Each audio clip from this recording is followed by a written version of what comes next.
আলাইকুম। আজকে আপনাদের সাথে চিকেন পাকোড়া রেসিপি শেয়ার করব। আশা করব আজকের রেসিপিটি ভালো লাগবে।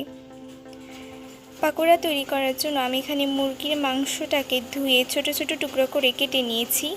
দিয়ে দিচ্ছি আদা রসুন বাটা, লবণ। এখানে সব কিছুই আপনার টেস্ট অনুযায়ী অ্যাডজাস্ট করে দিয়ে দেবেন।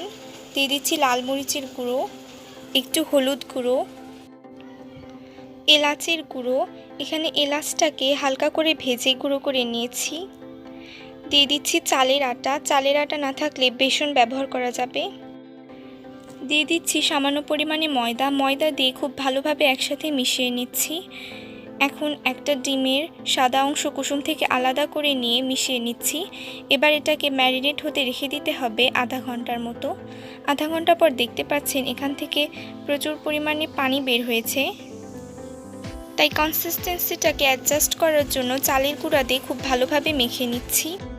ভেজে নেওয়ার জন্য তেল গরম করে নিয়ে চুলার জালটাকে লোয়ে দিয়ে মুরগিগুলোকে ভেজে নিতে হবে। আপনি যদি হাই হিটে ভাজতে চান তাহলে কিন্তু উপর থেকে পাকোড়ার কালার চলে আসবে, কিন্তু দেখা যাবে যে ভেতরে কাঁচাই রয়ে গেছে।